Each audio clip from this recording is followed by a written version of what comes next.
Hello and welcome back for Game 6, where Pentagram will be facing off against the Direwolves. Final game on stage for both of these teams. And I think it's going to be interesting to see how they approach it. You said... That is a tough act to follow. That's all I'm saying, is that is a very tough act to follow.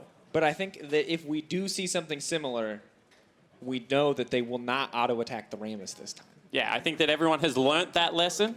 But at the same time, honestly, I expect this one to be a little bit more serious. Because as I said, if I am Pentagram from the LJL, if I am Oceania's the Direwolves, I think that this is a game where I want to come out, I want to show that we could pick up games, I want to prove that we're closer to being that, you know, pool 1 team, and that we are continuing to learn from our international tournaments, because you've got to remember that Pentagram formerly Rampage, this is the 3rd or 4th time they've started to come out as well. Direwolves, this is their 3rd time that they've come to an international tournament, and we really do need to start seeing the growth of these regions. Absolutely do, and that's something you want to prove as well, that your region can start to go toe-to-toe, is starting to move up in the world, and Direwolves 2-3, maybe not the scoreline that they hope for, but ending 3-3 is at least a step in the right direction after their record last year. And at this point, Pentagram playing for pride, it does feel like. Yeah, absolutely. You do not want to go home 0-6. That feeling would suck. But unfortunately, that is what Pentagram is now looking down the barrel of. And right now, like as you said, Direwolves going 3-3. That's, you know, a neutral scoreline. That's a 50-50. And of course, 50-50, something they can work for now. It is that serious draft we expected. Caitlyn going to be the first pick locked in. See what the response is from Direwolves. Jhin there. We'll catch you up on the bans. Fiora, Graves, Swain. Opposite side is Kha'Zix, Rakan, and GP. So meta power on both sides. Looking to be pretty stock standard thus far. And if, you know, we track how Pentagram's pick ban has gone, I expect to see something like a Morgana and something like a Karma to come out. You know, get around that Karma mid lane. Oh, that's actually not going to be a Karma. That's going to be a Vladimir. And we've already seen how good Triple can be on that Vladimir. Taking that away from him seems to be a solid pick for the LJL. Absolutely, and we said that one of the response picks to that is a Karma. However, with a Jhin, that's not the pickup you want to go towards because it's not really buffing up the hyper carry. So instead, they'll just go towards what they normally do, utility bottom lane, get some CC out of that jungle. Whether it's going to be something like a Sejuani or a Zac, Shen can still start putting the camp on that bottom lane and let your self-sufficient solo lanes go to work. The Azir will be locked in, so picking something that he feels comfortable on up against that Vladimir in the mid lane. Of course, the potential for the flex pick is still there, although recently Hatch has been the mid lane Vladimir. Yeah, and Azir used to do pretty poorly into Vladimir. The reason being is that you had to go Nash's Tooth. Morellonomicon was normally the build that would shut down some of the aggression that comes out of Vladimir. However, since the mage itemization changes, it's very easy to go Nash's into Morello, still get that debuff, but also gives you some magic penetration. So his 2-item spike much better in this matchup. And I want to see if that's swinging it at all in the favor of Azir. Generally, mid laners that have pushed well early and then have legitimate kill threat later is how you deal with Vladimir. And if there is a champion that can go toe-to-toe in team fight AoE damage with the powerhouse that is the Blood Mage, it will certainly be the Emperor of Shurima. Absolutely will be. Of course, we see LeBlanc banned out as well, just ensuring that that is not a flex pick. They don't want to see those negative matchups. Gnar to follow, Camille, Pentagram taking their time with their last ban. But I like this from Triple. We saw him be a huge force for this team. They're putting the carry priority on him. They have the utility in the hands of King. Triple now bearing the kind of the brunt of the damage burden. And you can see this is going to be a little bit of a change up from how Direwolves normally play. They normally run their carry threats through mid and top, and then Shen is relegated to playing, you know, a little bit more CC heavy. With all of the carry top laners gone, Nag, Gangplank, Camille, Aurelia, Fiora, Swain, Kai'Sa, potentially. It looks like Chippys is probably going to be something like Maokai or Poppy. So they pick up Shen to carry instead, and they'll run the tanks through support and top lane, which is something that the Direwolves are honestly not as practiced with. It's very true. We did see it a little bit in their finals. Was a bit of a struggle in some of those games. We saw some very back and forth matches when they were finally able to take it 3-2 in the end. And now as we look at it, Pentagram potentially rounding out their composition with a solid tank on the top side. And you know, your Chippys, most of the carries are banned away. Do you have something special, or will we see something more tank focused, something less in the comfort zone of the Direwolves? So he's played 4 games of Poppy, 1 game of Maokai, 1 game of Orc. That is all of Chippy's tank play. This will be his first game of Shen, the entirety of this split. And I've casted the OPL for, I think, 5 years now. I don't remember him picking the champion ever. And I mean, we know now that this is a serious game. And when you think about it, this is not the time to take big risks. So we have to assume that Direwolves got a plan here, that there's something that they need to execute on to make this Shen work. Because on the opposite side, I mean, you look at that team, you see that Vladimir and that Caitlyn paired together, you make mistakes. Both those champions are going to tear you down so quickly. Yeah, absolutely. And I mean, Pentagram as a team, their AD carry is just very good. YutoriMoyasi, even though he hasn't had the best tournament around this time, I think that's more the support pieces falling away. He did get soloed out by Alistar, which wasn't his highlight. But I think this is a guy that you can certainly build a composition around, and amplification of damage, you know, having the Black Shield as well as all of the peeling threats that's going to come out of, you know, Olaf as well as Sion late game. They really have set him up to have a big carry performance with Ramune. And this lineup, Ramune plus YutoriMoyasi, was the lineup that took down the GPL at Rift Rivals. So we know when the game goes well for them, they can carry. Absolutely can as we gear up for our last game. But I want to talk a little bit about the compositions, a little bit about what each team is looking to do here, Spawn. How do we expect... Destroy the Nexus. That's... How, Spawn? How do they destroy it? Do not say auto-attack it. Well, technically, that is the only way. Actually, creeps can run over it. What am I saying? Failing with the color. Here we go. Game 6, ladies and gentlemen. The OPL versus the LJL. One final match here on the final day of play-in groups. Rampage on the blue side, or Pentagram, excuse me, on the blue side. Direwolves on the red. Absolutely, and if we want to break down what these T-comps are hoping to do, they're actually both very similar. They're both very good front-to-back team fighters. However, the dive threat will be coming out of Ramune on the side of Pentagram, and it'll be coming out of Cupcake and Shernfire, potentially Chippys even, because Azir by himself can shove the front line onto the back line and keep that Jhin safe.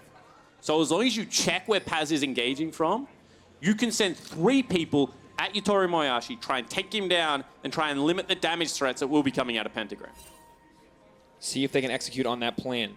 We do have, of course, in the bottom lane, Morgana to kind of help make sure that that doesn't happen.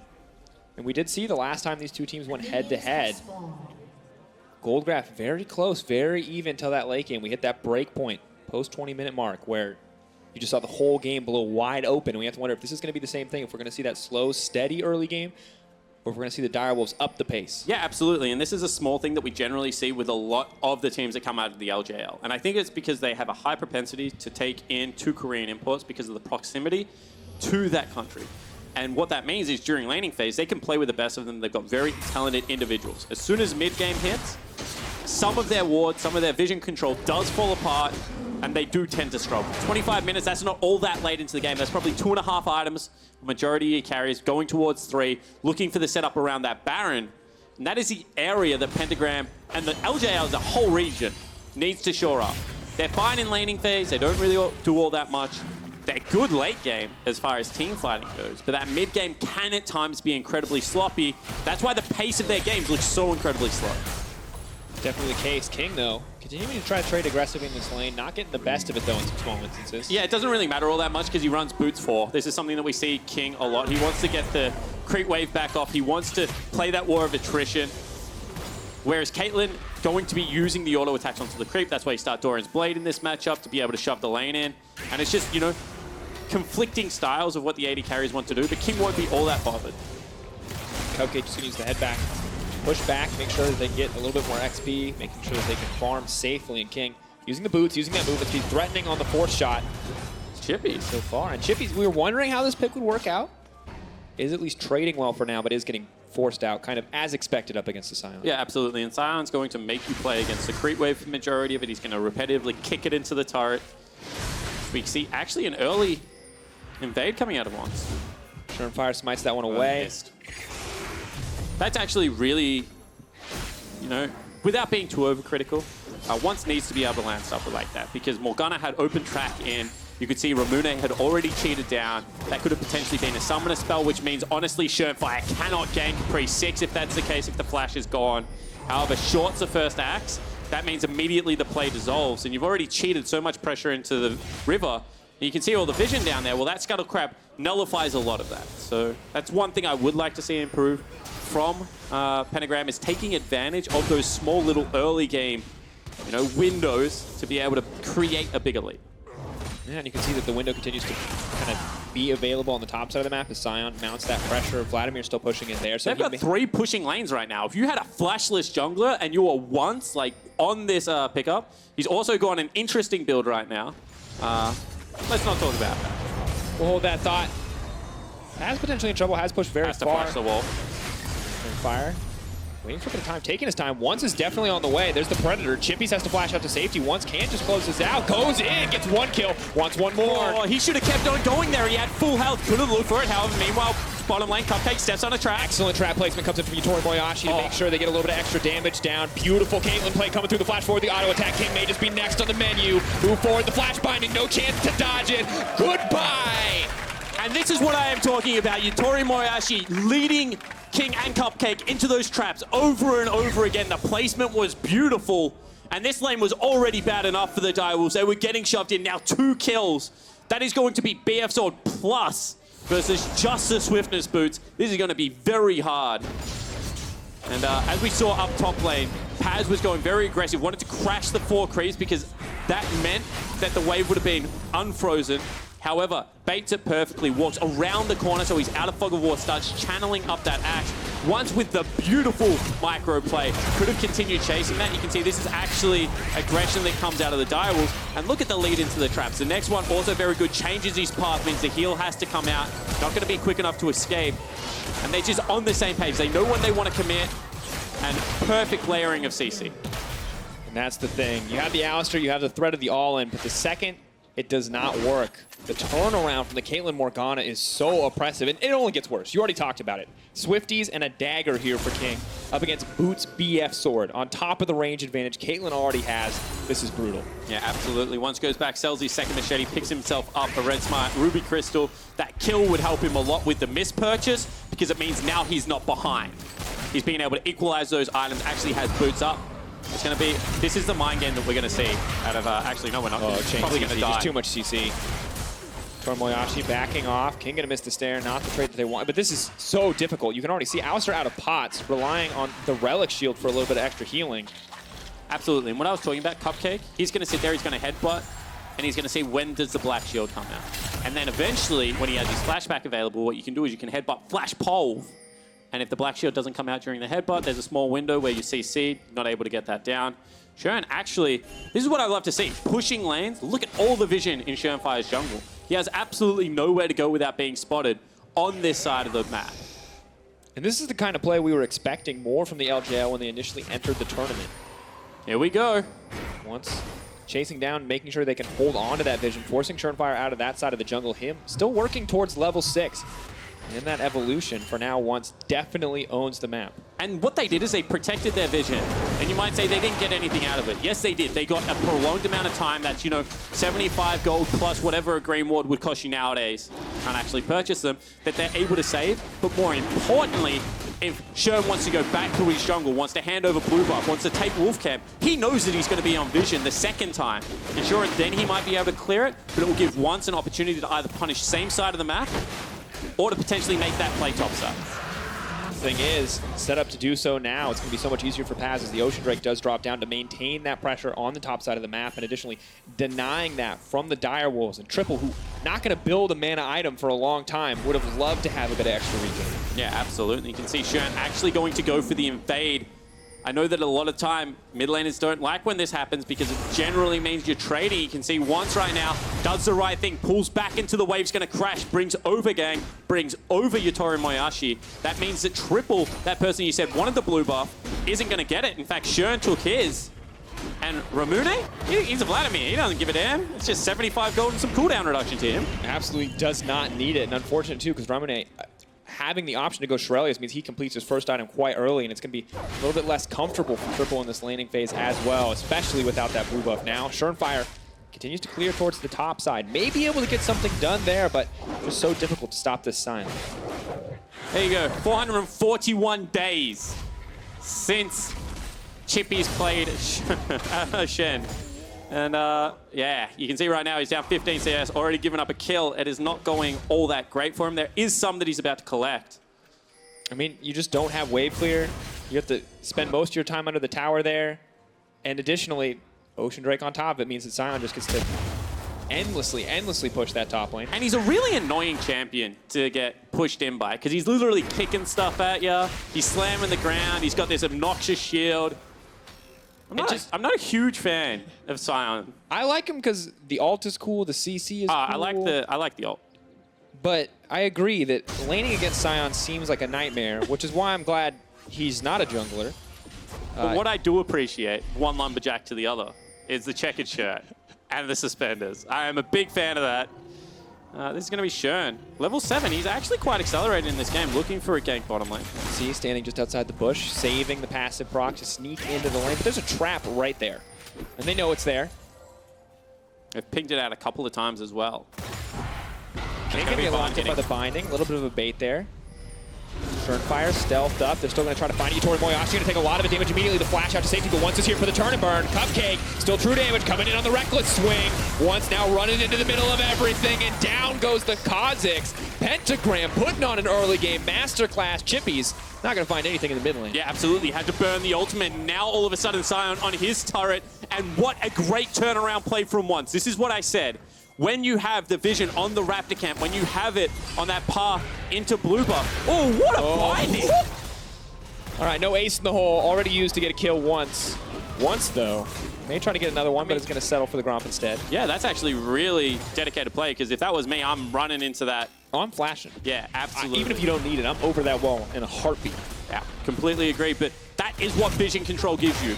It's not important to know exactly where the jungle is. It is important to know where he is not at that time in the game. And they knew Shen wasn't on chickens. They knew he wasn't around the curvature of that blue buff. So he must have gone through lane. Top lane, no play there. Mid lane, probably no play there. And actually, he stepped over a ward coming in. That is beautiful vision control by the LJL lineup. Absolute diligence here, and you can just see how quickly this play turns against Well, them. they knew it was a bait. Blast Shield comes out, no CC going to be there. YutoriMoyasi isn't greedy with a summoner spell, burns a flash that saves the heal, and then they just know that once has the damage to get it done. They give the kills over to the right targets. Like, everything about that is just very solid League of Legends. And now Shernfire has to run for his life, stealthing up. Gerald aggroed there. Not clear if he has the jump, may just be holding onto it as long as possible. Triple now the one who could be in trouble. Ulti and Ignite available. Crimson Rush could come in. Ooh, playing a back and forth here, trying to get Ramune to pick his targets. He split his decision making. That may be bad news for him. Triple gonna get the plus side of the trade, but not quite enough to close it out. Yeah, absolutely. Triple gonna get the push in here. Probably gonna mean that once has to come across and cover the lane, or they can swap to the spell book and try and get Vladimir in there as quickly as possible. King, what the heck? That's a lot of damage. All right. Caitlyn still clearly quite far ahead of the Jhin, as you can see, just bits and pieces of the Essence Reaver coming together for King, which we already have the boots too. 2v3 this time. Shernfire looking for YutoriMoyasi again.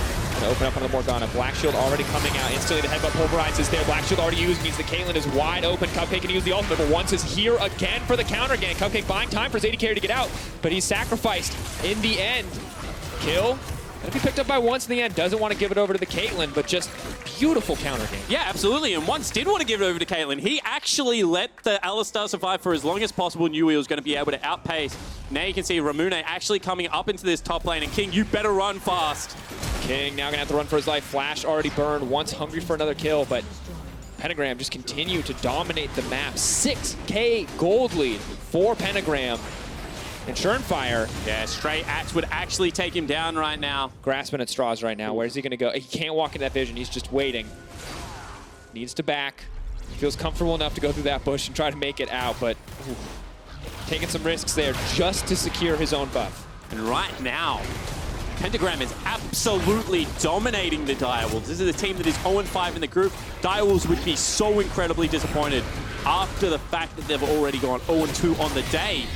But to go 0-3 to turn that day one effort into, honestly, a disappointment for the Oceanic region and disappointment for the Direwolves after how strongly they started. Have to feel for them. And this is Shen again trying to make that desperation play. Unfortunately, as it is onto the support, that means YutoriMoyasi is going to be able to pump out damage. Very nice ultimate. You can see once again, the player that we were honestly looking to step up for the LJL has been able to be in the position for the counter gank every single time. been fantastic this game. It was rough. And even in this game, you saw Double Machete for a moment, you thought, oh, this is rough. He misses the first opportunity as well, but has turned it around so beautifully. 2-0-2 now, and this early game proficiency, we did see in their matchup versus Supermassive, there were hints of a stronger team. You can see they got that lead. Yes, they could not close it, but there was a long time there where Pentagram looked like they might just win the game. And we're talking about a completely different level of leaders. That's a very nice bind. Absolutely beautiful. YutoriMoyasi now on a rampage. Azir, no chance. The immediate Rift Herald follow-up. They are accelerating the pace of the game. No more slow and steady LJL. They're going for the kill. Yeah, absolutely. And Shen might be in some trouble. Does dodge out of that CC. And you can see with the charge from the Rift Herald, this will be the 2-for-1 special. You'll have to pick it up. Saturday shopping is nice and fun. And right now, there's just no stopping them. I mean, we saw it, what was it, 2,500 gold to 15 minutes was their biggest lead so far? This one's going to be about 8 Dracos. In a difficult spot, you can see Once completely unafraid. He knows he can step forward, knows the team is there to back him up. Another tower falling, and Chippys, maybe in another game, he would have been able to trade 1-for-1 on the objectives, but not this time around. Shernfire, though, they look to get something back. Not going to get anything in the end. Walking away, Ramune too healthy. Out comes the Sion ulti to make sure Shen can't get anything more, and instead, the rest, Pentagram just going to settle for this Mountain Drake. Take every objective they can. See where they're able to actually catch him. Shen going to go over the wall. Once misses the wall, so that's very nice. We'll get the flash out. But I want to actually cast our mind back. Actually, maybe not yet. No. Finding. Good. Sidestep. Chippys still in enemy territory here. It's just going to walk away, though, a bit too tanky. I want to cast our mind back to the draft. And what has changed? Why does this look so different? Direwolves as a team want to play around their solo lanes. We already said that. They want to set themselves up for success as, oh, this bind. That is just very, very nice play. And as you can see, the Emperor's Divide doesn't mean anything because Caitlyn just outranges it. It's one of the reasons why long-range AD carries always done well against Azir, something like a Jinx. And I mean, on top of that, insult to injury, she's so far ahead, she's not even worried about the wave clear of a static shift. She's just going to rapid fire cannon to make sure when she hits those first few shots, that last one can always close it out. Yeah, absolutely. And what I was going to say is now they've got themselves a scaling mid lane and nothing as aggressive as a Vladimir, as well as a Shen. Meant that Shernfire had to play around the Jhin. Alistar. X-Flash. Cupcake looking for the play. They are immediately going to take down Gaeng. They weren't able to do this enough because we know that the LJL, we know that Pentagram right now want to play around their bottom lane. And so far, YutoriMoyasi as well as Gaeng have been able to navigate that with the help of their jungler. Now Ramune looking to get in here. Ooh, just threatening. Could flash in an ult any moment. Of course, the ult on cooldown.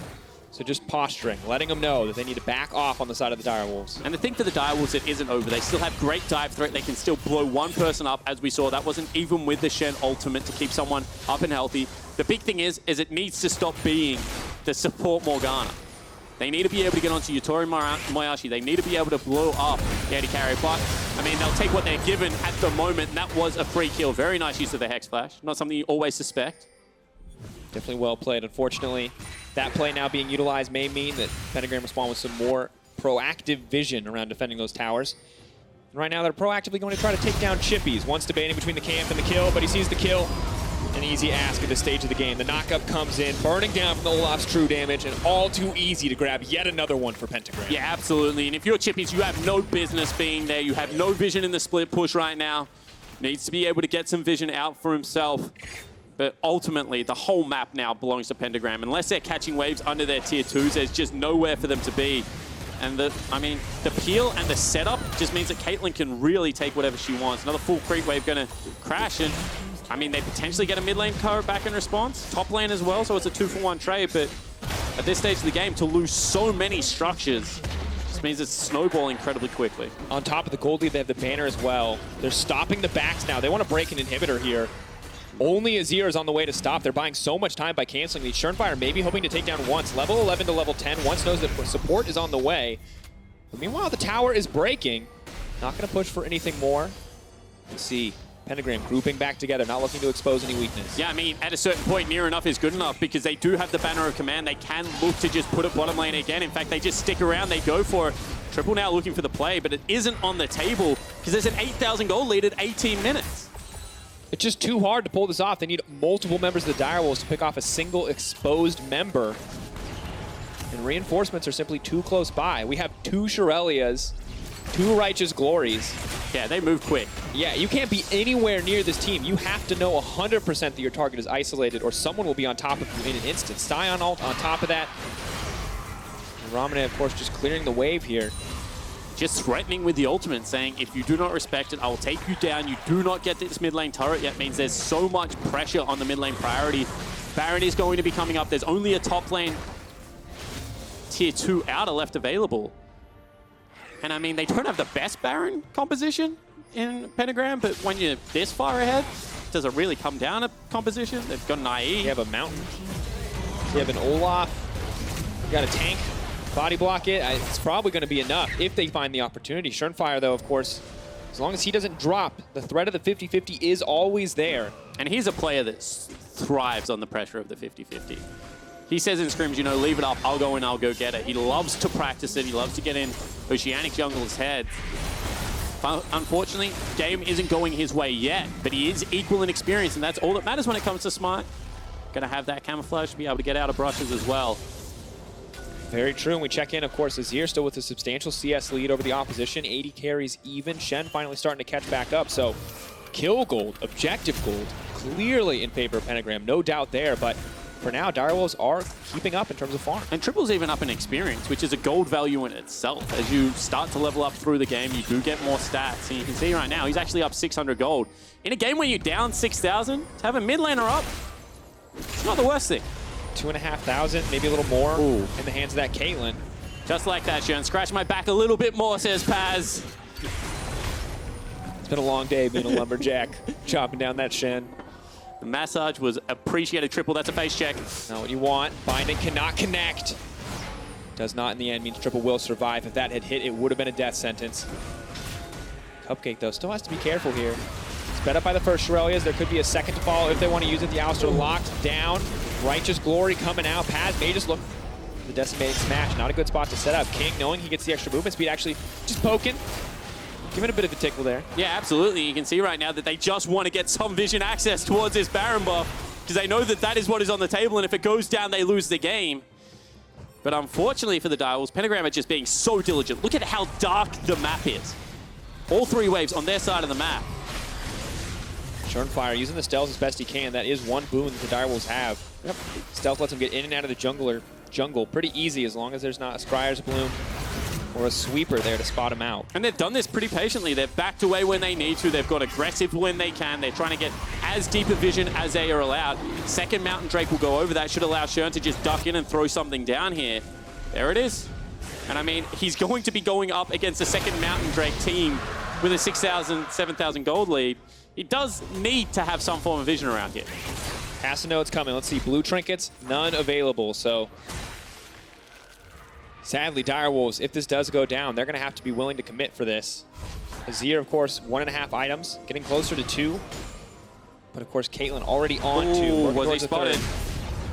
Let's get spotted out, but still considered out of combat because he doesn't get hit by anything. So the stealth coming through to make sure he makes it out to safety. Ping's going down on the Baron from both sides. Everybody knows where the arena is. Everybody knows what's on the table. And they're pinging out where Shen could be. Because right now, still level 11 to level 11. This is their last way back into the game, you feel, unless it stalls out for such an incredibly long time. But realistically, Direwolves have done a good enough job of, you know, equalizing where they can. They're even looking for a pick now. Once. Ooh, does a lot of damage there in a Shernfire, but there's the Hex Flash. Does fall off. Maybe looking for the engage. Now going to back off. Don't want to push any further. Just threatening. Just taking control of the vision. And Shen already pushing on the bot side, ready to come in. But Caitlyn, nowhere in the vicinity. Yeah, and that's why they felt confident going for that play, because they knew YutoriMoyasi had just shopped, that he was looking for his red buff because it was off spawn. And that's a natural progression to go towards top side of the map. So they said, you know what, we have this window where we can maybe look for a pick. It did not pay off. And now we'll go back to the Baron dance. And there is a world where Direwolves can protect that Azir. They have so much CC on this lineup to bring it home, but it would be hard. It would be have to be masterful execution. Cannot afford to make those small mistakes. For now, though, they're staying in it. They're contesting the vision. They're stalling this game out. The longer we go, the less the gold means. For now, Pentagram still massively ahead. But it's not only that. The Direwolves are building pure tank items and pure damage items. On the side of Pentagram, they have the 50-50 items. Movement speed is useful. In a 5v5 teamfight, it's not all that useful. You know, things like Banner of Commands, they do have a gold value, but also you are paying for the active use of that item. You know, Shurelya's, Protobell, all the same thing. So at a certain point, the items in combat only, not in general, but for combat purposes of a 5v5, will be more advantageous for the Direwolves. I mean, if we look at it, the RuneScape duel, right? The stats versus stats just hitting each other. Maybe that's where Direwolves eke out an advantage, as you're saying. Still, feels like a pretty big deficit, but luckily the two carries are doing a decent job of keeping up. It still feels like a mountain. But you can climb mountains. In fact, some people do it for a living. Let's see whether the Direwolves are up to the task. And now, I love this from Pentagram. Not going for the rush into the Baron. They know they have a lead, so they use that to encroach on territory to start taking it all back. And now they're just fishing for a Kha'Zix. Exactly. And I was saying earlier, ooh, just a red trinket. Just, you know, maybe you happen to get this lucky Scryer's Bloom to spot him out, but those traps too. See him coming. And the thing is now he's scared, because if he steps on those traps with Caitlyn nearby, he gets one shot, maybe two shot. Or maybe they're taking the Baron. That mind game is going to be so difficult to play up against. Good news absolutely. They just spotted out triple on the blue buff as well. So now they have to be calling panic stations, because he's going to be at least 30 seconds away from that Baron. So surprised they didn't pull the trigger. Immediate teleport. Try and get across there. Ooh, nice body block there on the Void Spike. Doesn't proc the Baron aggro, so does mean the Gaeng can just walk out of the pit safely. Shernfire playing with fire here a little bit. I think they're starting to be a little bit too slow here, Pentagram. They knew the triple would go on bottom lane. Now they're pinging out a potential fight. I think at a certain point you just start up Baron with your huge tank and you say, if you want to fight, come to us. But Pentagram, I mean, we saw them play so confidently, so quickly earlier, but that, you're right, that's starting to fade away, and it feels like we're not there yet. But if they keep playing this way for another 5-6 minutes, we may see a much more even game. Yeah, absolutely. I mean, this inhibitor has been open for the last 8 minutes. This is once tanky it up, so he's not as tanky. He's going to start taking some damage, especially if he's the only one in the pit. Blue trinket going down, Paz off to the side, maybe hoping for the flank. 3K, they're nowhere near Shernfire. He can just sleep in the pit. They decided to stop at 2K. They're looking for the fight instead. They may have caught out King. This could be everything. Triple instead trying to turn onto the Baron. One's going to the backside, now unstoppable. The Jhin ultimate coming out. This could be the fight for Direwolves. Shernfire all alone. He's looking for a little bit of revenge. Is he going to take down once? Does manage to get it. Going to try to stealth his way out, but Ramune is firing back. Shernfire set to fall now. That is going to be a kill. Pentagram just too far ahead. Triple still alive. Maybe he can do something here, but the flash is there from Paz. Going over the wall, looking for a little bit more. Not quite going to connect the knockup. Chippys blocking what damage he can. Triple actually a monster in this exchange.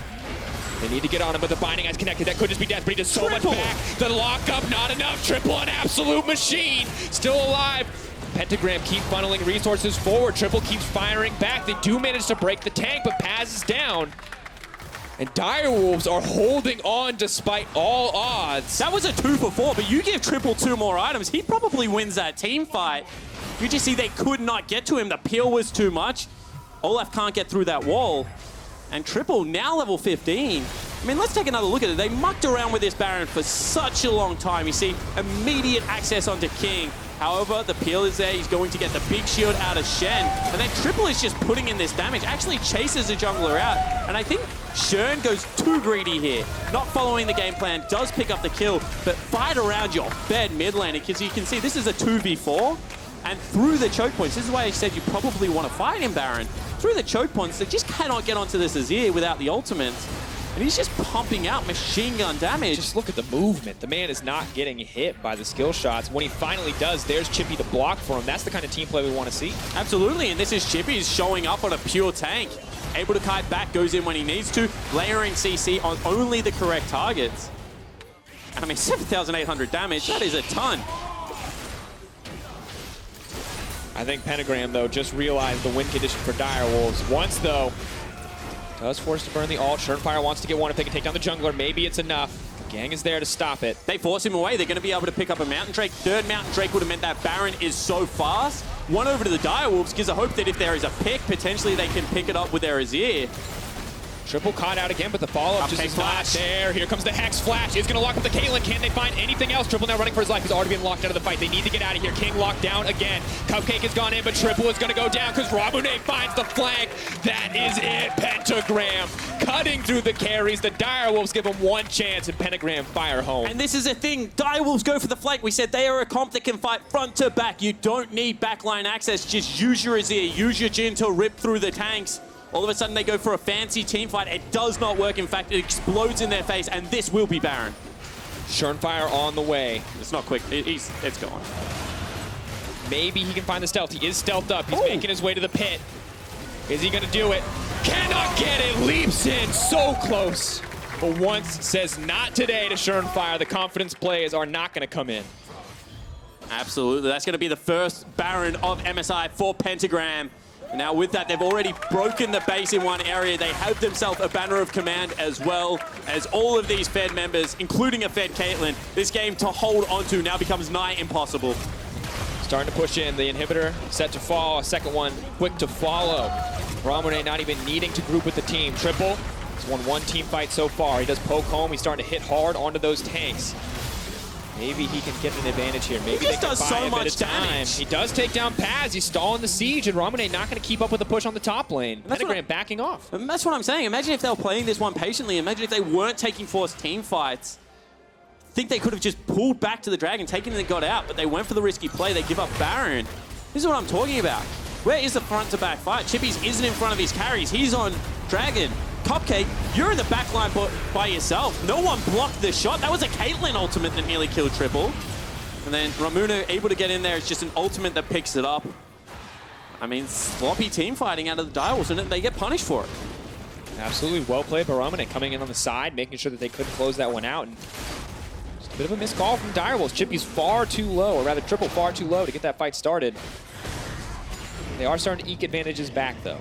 Still a 10K gold deficit. Still absolutely massive and a Pentagram-favored game. But Pentagram have to play this one perfectly still. Can't afford to lose a team fight up against this Azir. Let it snowball any further. And the one thing is we say this all the time in Oceania, sometimes a little bit tongue-in-cheek, but every inhibitor you take is about a 2,000 gold lead you give up.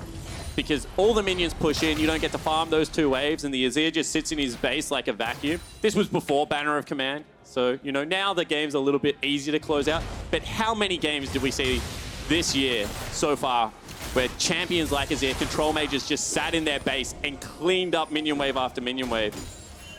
He's already picked himself up at Banshee's Bay. Well, maybe he's a Void Staff or a Death Cap away from having an okay time. Shen goes in. This is the fight Shernfire wants. Does bait out the ultimate, though. King's starting to feel himself and has to be careful. The tank's not really there to peel. And they've just left everyone topside with a Banner of Command, Baron buff, and Triple's here by himself. They're stopping the backs. This dude Triple versus the world. Shernfire needs to find a way out of this one. Goes over the wall. The Shen is there, but it might be on the wrong target because now King is isolated. Force shot comes in, but Ramune just leaps forward. Disaster striking for the Direwolves. Can't hit the blast cone. Does go over and make it to safety as Ramune starts to chase down, but meanwhile, Cupcake goes down. Triple is down. Pentagram are pushing for a little bit more. Direwolves caught up, locked down, and are set to be knocked out. LJL looking to find their first win on this stage. And isn't it so poetic that it's Ramune as well as YutoriMoyasi, perfect games, picking up the first win. Beautiful 19-4 in the end. LJL, one final dance. They show us just how they can move. The Nexus in their sights. The auto attacks gonna close it out in the end. One win for Pentagram. No deaths between the mid laner and the AD carry of Pentagram. The carryover members from Rampage coming out for a last dance, doing it so well. And the bottom lane of the LJL finally showing up, having a fantastic performance. And honestly, this was not an early game I thought we would see from the LJL or from Pentagram in this tournament. Very strong, very confident. It slowed in the mid game for sure, but just fantastic performance in the early game. Absolutely, and in another day two of an international tournament that Oceania unfortunately has come out and been unable to perform as a team. But one player I want to shout out in particular is Triple. This is a guy's first international event, has been around for such a long time. Came out today and showed that individually at least, he can more than stand up to his opponents and had a couple of terrific games. But at the end of the day, it's a team game, and that macro play that we were waiting for so long to see out of the LJL showed up. They tracked down Shen incredibly well, really put the screws in, came up with a victory. Oh, wow. There it is. King giving away his jacket, even despite the loss. A hug coming in as well. Fantastic show of sportsmanship there. Absolutely, and King is a player that has just grown so much in the last 3 years, has been on multiple teams, Direwolves onto Legacy, back to this home team of the Direwolves. And he's a player that I hope continues to grow because he has shown moments of mechanical brilliance, and if he can just piece it together, if he can keep that healthy mental state, he certainly is a player to watch for the future. I think the same is true for the LJL as a region. Honestly, it's just, this is the kind of game for the LJL that you want to end on, and at least we can say for the OPL and for the Direwolves, they did have some standout performances across the tournament. Absolutely, and I think for both of these regions, it shows the inexperience, how little they get to play against international opponents because they have some terrifically high highs, then unfortunately they have some lows. And I mean, you got to remember the LJL as a region won Rift Rivals last year, were able to take out the Gigabyte Marines in a couple of games, were able to take it to the GPL when Vietnam was a part of it and beat out Oceania. Unfortunately, have not had a good tournament this time around. Let's not sugarcoat it, but that last game does show some promise. And that's really all they were looking for. That's all you can fight for in that final game, and they delivered. Absolutely. Even once, I think of the member who was most heavily criticized as an individual, over even this day, actually has played much, much better than his initial day performance. And if you coach, if you're the coach of the lineup, you say, I set them up for success in draft, and they finally got the early vision that we talk about so much. So that's all you can ask for. They're able to execute it on the main stage. I mean, you go away, you work on the weaknesses, but at least there are some promising signs. And of course, if Pentagram are a team that will return in the World's plans, if they return in the future, if they're able to continue to dominate the LJL or make those, incredible 3-0 victories in the end, maybe we can see improvement from them on the international stage. Well, we've got our knockout draw coming up in not too long, and to help break down the teams competing, let's send it over to the analyst desk. Thank you very much, Dracos. That was it. That was our final game of the play-in group stage of stage 1. Before we get into the best of 5s, we're going to be preparing for the knockout draw led by Medic in just a little bit. And how that will work very simply is how the representatives from both Gambit Esports and from Supermassive will draw an envelope that has either the Flash Wolves or EVOS in it, and that's how we will know the matchups. That is up in a little bit, though. Let's first take a final look at the standings and take a final look at the groups and see how everything played out. Yesterday already, Gambit Esports qualified with a 5-1 record, and funnily so, Supermassive also dropping 1 game, but still qualifying with a 5-1. Yeah, Supermassive, not the surprising one. They were dominant coming into it, dominant going through the group. Group A was a different one for me, though. Yeah, Gambit Esports, it was supposed to be kind of Rainbow 7 in most people's minds, but Gambit came out and really did deliver, and that's actually something that we've been noticing from that region multiple times, both with Albus Luna in the past. It's just really surprising. I mean, it's kind of tempered with last year's Worlds. But still, I think this region keeps showing time and time again that they can come out and really surprise. That's Gambit. A great point. And in our prep beforehand, I'm just going to give you some credit beforehand. Zyrene already called it. He said he thought Gambit would be very strong. What in the end... you doubted me. I did doubt you, but what in the end impressed you the most about their run so far? Just Diamond Prox, because I actually thought that he was awful when we saw them back at Worlds, and then when we saw them in the regular season, I thought Diamond Prox, basically, the team was winning without him. Right? And they were basically not even using his jungle proximity. Everybody's shoving, and they're winning their lanes, and he's kind of along for the ride. Here, he was a big part of how they got their wins, and that's the next evolution for Gambit. And I loved how he talked about working with PvP Stayhost to up his own jungle game. Yeah, initially I was worried about him in the mid game possibly getting caught out because he wasn't essentially moving around with Edward quite often in the LCL. So I was like, I feel like if he goes up against much more aggressive teams, it's not going to look too good.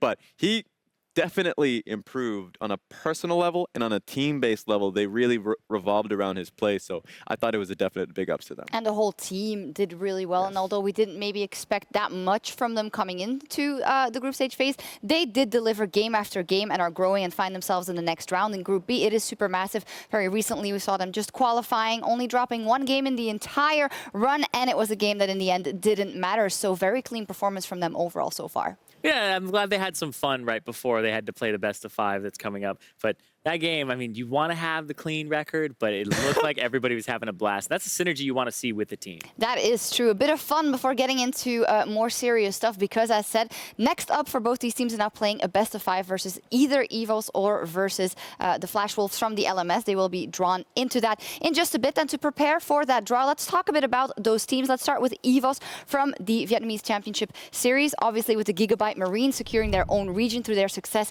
last year around.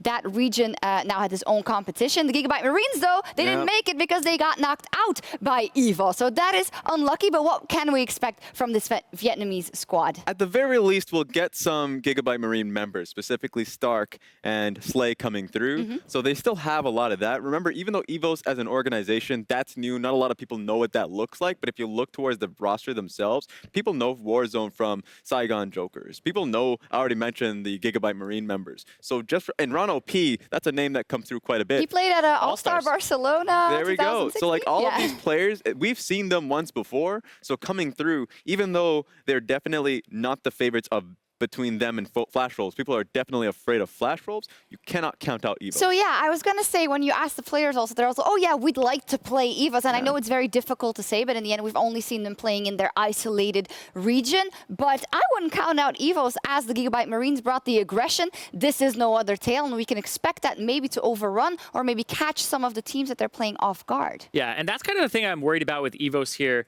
is Jhin, the jungler that we haven't really seen before, very carry-oriented, 26 Kha'Zix bans against him. This guy loves to pair up with Stark in the top lane, and that's a duo you have to watch out for. And most of the meta right now is focused around bottom side. Most of the teams that are finding success are playing through mid and AD, and I think that this is a team that says, screw the meta, we're going to play through top side, and that could take some teams off guard. That's what I'm looking for. And I think a lot of people say Flash Wolves is going to come out ahead just because people know the name as an international presence. But I don't know, man. They lost a lot of players and they lost Stake as well. So we got to see the new Flash Wolves. Yeah, let's quickly take a look at that Flash Wolves roster as I hear that the draw is about ready. So we're going to get to that in a second. But just as an introduction from the LMS, Raz, as you already pointed out, the Flash Wolves no longer Karsa, no longer MMD. They still have that bottom side of the map with Betty, with Sword Art, and with Maple. But how different do the Flash Wolves look coming into this best of 5? I would say incredibly different. Remember, a lot of their success was coming through Karsa in the jungle. Now, of course, going to RNG, we'll see them later on in the MSI stage.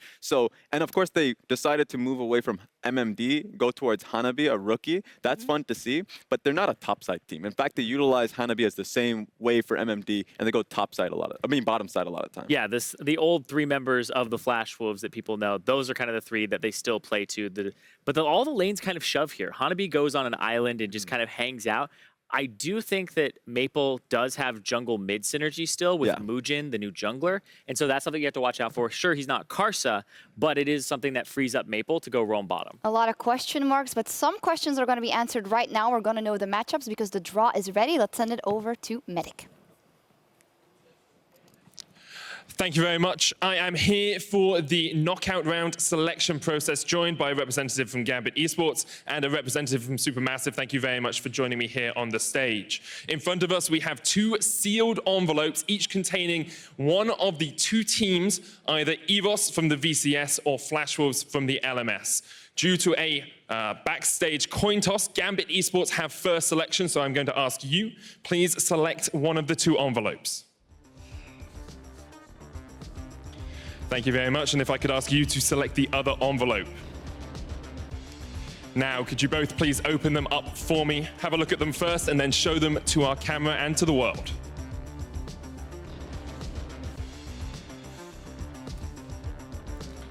So the logos of each individual league. If you hold them up, we have the LMS on Gambit Esports side, so they will be playing up against Flash Wolves, and the Vietnamese Championship Series on Supermassive's side, so they will be playing up against EVOS Esports.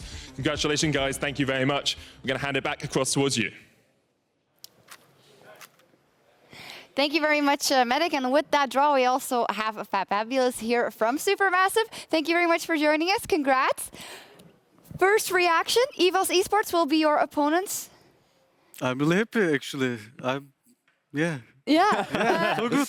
Well, when we asked you in the interview, you also said I'd rather go up to them, but we were talking about the fact that no matter who you draw, it is kind of a mystery because you don't really know how these teams are going to play at all.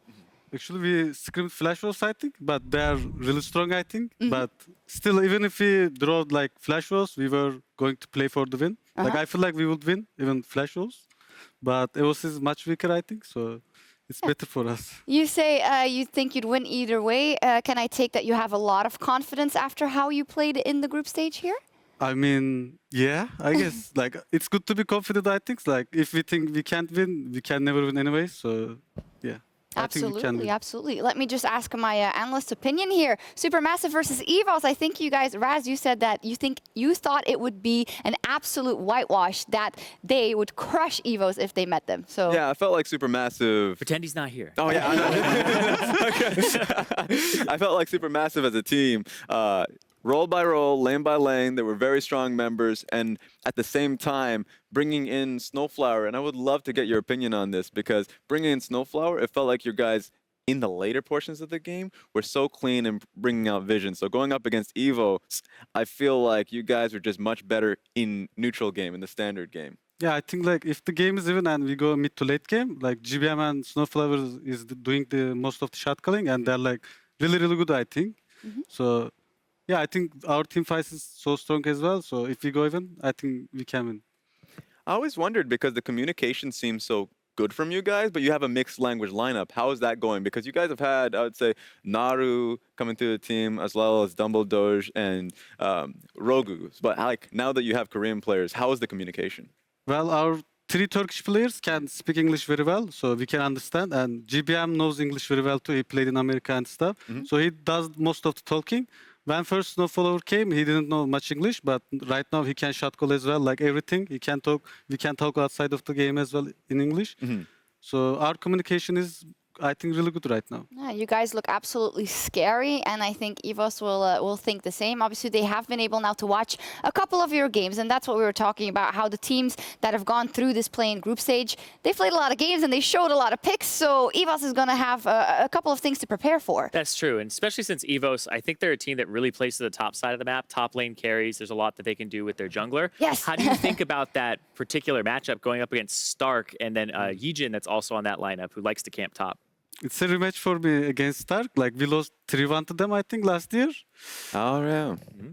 I'm kind of scared because last year it was his first split, I think, and he was like really good. Now he got experience as well. He was really good anyways. So I'm kind of scared, but like I feel confident that I won't die or like they can't take me down. That's what's interesting now, because the difference between Supermassive back then, and you can speak about this now, is that back then you played so many carries, right? The Fiora picks coming through, all that. Now it seems like you're a lot of a role player going towards tanks as well. What do you think is the difference between that now? Are you just more confident in the team? I think our bot lane is like far too strong than other teams' bot lanes. So it's normal to play around our bot lane. Like if our team wants to play around bot lane because they are winning, I feel confident playing tanks because my team will do really good and carry me. Yeah. So yeah, good. Yeah. Good bot lane. Well, we're looking forward to the best of 5. Let's take a look at the schedule and when the teams will duke it out. First up, we have a Supermassive versus EVOS. Not that much time to prepare, so it's going to be a quick turnaround for you guys. And then the Flash Wolves versus Gambit. And now I do want to talk about that matchup specifically. Yesterday we asked Diamond, and he also said, I'd like to play EVOS, but he said, maybe I also want to play the Flash Wolves because I also always want to play the strongest possible team and the best possible competition. So, Cyrene, what do you think, rather, about Gambit's chances against the Flash Wolves? I actually think they have a pretty okay chance. I think the teams are pretty similar stylistically, but Gambit, we're talking about having all these strategies kind of in their pocket. So I think coming into that matchup, both teams will have a lot hidden because the group stage was pretty easy for Gambit. So I think that the LMS and Gambit will also be really cool to see what happens in that first game. I think the game 1 will decide a lot of who has to adapt and show more strategies throughout it. What do you think, Fabulous? I feel like they have no chance. Oh, damn. Expand a little Why? bit. Why? What's happening here? I think Group B was a little bit weaker, much weaker than A, at least. And I think Flash Wolves is like, people say like Karso gone, their top laner gone too, but I feel like they are really strong still. And Gambit can't beat them. That's just, Oh, damn. All right. I like Damning that. opinion from Fabulous, so we'll have to see. Hopefully we get 5 games at least. We also need to handle our big plays. We saw a lot of them this week so far, and after our first week of MSI, let's take a look at some more of them. The LCS big plays that you guys sent in on Twitter. Here they are, brought to you by Acer Predator. First up, we have at Variatio Amanda said what every AD carry was thinking when watching Ranger today. Riot Games nerf Kha'Zix already. There's a ward there, but not around the side they want. That's not going to be a 4-man bottom lane at level 2. I mean, they're going to try it. Gaeng all in trouble, in low, so much trouble. That's an easy first blood for Ranger. Well, now, going to sneak in here once, might lose his red. Oh, going to get jumped on Rehab with a great play over the wall, and once just goes down Ranger. Makes it 3 for 3. Once. In a bit of trouble. In danger again. Ranger also stealthing up, has the flash ready to go. Flashes in, gets another kill. Nice hook, actually. Oh, good play as well. Titan forced to flash. Still taking damage. Kato back over the wall. Rehab back with a grave. Ranger unstoppable. Another kill going over. Kaboom! Lining them up now. But again, this is just going to keep happening. You can't keep doing this, buddy. Yutori's like, how do I live? Ranger's like, you don't. That was an absolute slaughter. That Kha'Zix looked really OP in the hands of Ranger. Yep, evolved Kha'Zix in your red side jungle. Pretty much every single bush he goes through, you can't see him. So the guy is a little crazy. That's Do you hate Kha'Zix when it's on the enemy team jungling? I believe we banned 6-game Kha'Zix, so we hate him as a team. Yeah. So, yeah, I just don't Evo's want is listening, to see him. man. They're like, They're already ready for Evo, Yeah. apparently. I think They're it's gonna ban him out. the most winning champion in the game right now, like, for sure. the most annoying. Well, hopefully you won't be needing to play against it. Our next big play is Direwolves' Chippys. He brought Aurelia to MSI and somehow turned around a gank where it looked like he was surely dead. Ruby Crystal for Chippys. Oh, the this next is fight. dangerous out of Shen. He is shopping in a dangerous area. Too far forward, good flash, but he's going to get scooped back by the Nuff. Tries to burn the ult to make it a little more distance, but Chippys going to have to try and save him. Vegas and Shabba, they flash out. A triple, also going to look to roam up. Chippys looking for the resets onto Xantans, but doesn't quite have enough as Aurelia is going to get low still. Goes back in, Chippys finds a reset for Jinkato. He's roamed up as well. Chippys, he wants it. He's going to take down Xantans, gets one, but it's probably going to pay for it. Goes drowsy. Cupcake's here as well. Look for the line, so Chippys misses it for Ranger. Going to get low, triple. Can't get him, but Cupcake goes back in. Ignite is down. That's the double kill. Maybe going to make it 3. Jinkato barely flashes out under the turret. Okay. I don't wanna. Okay. Tunnel. Oh, I'm in trouble. I'm coming. I'm leaning to. I'm moving up. I'm moving up. Extended is good. Extended is good. Ali's got the first move. Yeah, I'm gonna be there. Morg is not. I'm still moving up. Hiding. Play slow. I'm gonna get there. What do they have? I'm gonna look at Azir. Azir has ult. Azir has ult. Look Trundle. Look Trundle. Nice, nice. He has flash. He has flash. Nice. Back up. Back up. That's what I'm talking about, boys. QM3. There we go. He turned it around. In the end, Direwolves still had a good performance. They will not be happy with that result in the end, but you played with them, or against them rather, a couple of times already, I believe. What did you make of the Direwolves' performance here?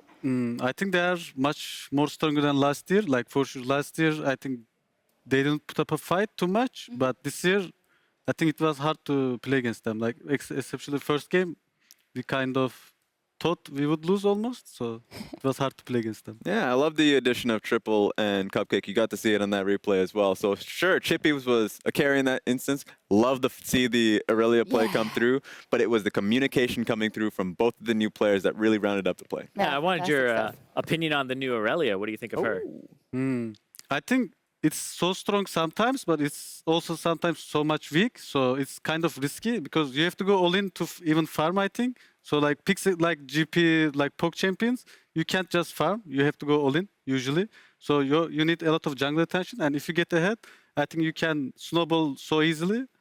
But if you go behind, you can get snowballed so easily. Yeah. We did see that from Chippys also, actually, Yeah, we saw the last both. time we played it. Yeah, all right. Our last big play is from @BCPC, had eyes on Gambit's Kai'Sa on day one. The double kill turnaround from Lodek was insane. Damn, good job, guys. Moment's notice, Diamond, can he take this one away? They're waiting. They've stopped focusing the Baron. They're just looking for the kills instead. Diamond procs in the middle of everything. G4 wants to go in. Kiro trying to make his way out, but he gets taken down. Maybe too little, too late. Lodek now trying to throw out the DPS. Void on the backside. Rich still alive, still protecting his AD carry, and Rocky just about unkillable on the front line. Edward gets taken down. Ascension winning yet another fight. The Baron not in their sights quite yet. Maybe Lodek can turn it here. Is he going to get it? He has so much healing. He gets the double. Kai'Sa is out of control in this game. Rocky cannot kill him. The death stance is too strong. Lodek with the moves, making it look easy in the end, playing on the edge of his seat, and Rocky now just has to run for his life. Don't think he's gonna make it out of this one. I cannot believe it, Gambit. The fight turns in their favor. Yeah, he didn't get that anymore, that Kai'Sa. Yeah, never again. Oh my gosh, that champion is incredibly strong. And It is. Ornn is also unsung hero in that play because he did make it so that he didn't die and the Kai'Sa had enough healing afterwards. Yeah, we'll see if Lodek can make something happen versus the Flash Wolves versus Betty and Sword Art. We will see. Fabulous, you've been playing amazingly, and we're always focusing in on Snowflower and on GBN and on Zeitnot, but I mean, credit where credit is due. You've been around for such a long time, and you're still playing on such a high level. What do you think right now of your playing field? A lot of carries are coming back. You have that Gangplank that's in your back pocket as well. What do you feel of the top lane meta for MSI? There is like a couple of carry champions, but it's like there is so many champions in top lane you can play. I think like even Fiora, Jax, Camille, GP, Nar, Irelia, everything is viable, but also tanks are viable as well. So I think you just decide depending on what your team wants to do, if you want to play around bot side or top side. So yeah, I like playing bot actually. I don't mind playing tanks all day too, because my You team don't? is good. Oh, yeah, I okay. don't. There's a lot of top laners always like, ugh, I don't mind, because my team is good. I always trust them. real team It's player. easy for me. And the beauty of MSI is that if you do get past this stage, you get onto the main stage, and you got to go up against top players like Impact, Soaz, Khan. Who are you looking towards the most? Yeah, I look to play against Khan the most because Snowflower set is like so good. So can't wait to prove Snowflower wrong. There we go. I'm ready for that. I know at the end of the day, Zeitnot in an interview, and also all of you guys, it really just is so important if you could make it to the main group stage of MSI, and then you'd have to beat EVOS in a best of 5. What would it mean to you and to Supermassive to end up between the greats at the main stage of MSI? This has been our goal, like since start of the season. Like Snowflower and GBM came to team to go to MSI, so that's what they are working for as well. We are working that for as well. We just want to go so much. We want top 6, no matter what. We will do everything to get there.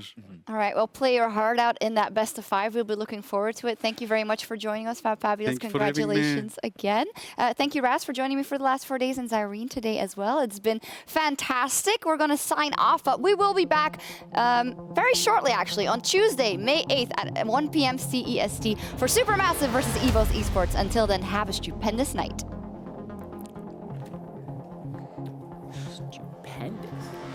Good shit, dude. Good shit. Good guys. shit. Thanks for being on. Sorry, I'm nervous. No, that's great. Enough to even clear that out, and now at least we're going to 1v1 a Caitlyn. Goodbye. One Baron buff. Now we're going to close out this game. Again, Snowflower running interference, and Zeitnot just walks it all the way home. Oh, yes. Oh, yes! Yasuo locked in. They're holding the freeze, trying to bait Kaboom to go forwards. Good awareness and vigilance, but they're still on. Flashes and still gets ulted, and everybody's going to flash out of there. Suppression's going to last for long enough, and first blood. A cover fight here with the Jhin ult. Ragnarok again in the back. King just gets slapped out immediately. Triple in the backside, trying to make it happen onto G-Tiny. He wants to make a few more plays. Cupcake with a good pulverize, but Ranger takes down Shen. The second encounter was much better for them than the last, and they will keep themselves alive here at MSI Play-In. But this is a 2v3. Yutori though. Oh no, going to get opened up on. Flashes out, they have to block the bullets. Chitan curls one around and gets the kill on Yutori. We have again back in Yutori. Wrong spot to be standing. Shoved back by Jinkato. And the kill is over. Ranger the hook again by Gaeng, but it just doesn't matter. It's the kill of the game. And a shove will signal the edge. Jinkato stays deathless, and Kaboom, hold on. It's a good amount, but I don't think it's going to be enough. They're trying to cut him down. They are going to get him in the end. One shot from the pistol does it. Shern dies on the backside, and Supermassive in the end. Supermassive 5-0 in the group so far. May just make it 6, but first place already locked. Snowflower hungry for a kill. He's decided to go out of the wolf life. He wants a little bit more, but it may be too soon. Very, very quickly. Snowflower go around, trying to down. Oh! This is going to get sold out. Stop auto-attacking the Ramune. What are you doing? Why would you do that? Surrender. Bug splat. Victory for Kaboom! A lot of it damage immediately. The flash out to safety, but once is here for the turn and burn. Cupcake, still true damage, coming in on the reckless swing. Once now running into the middle of everything, and down goes the Kha'Zix. The Nexus in their sights. The auto attacks gonna close it out in the end. One win for Pentagram.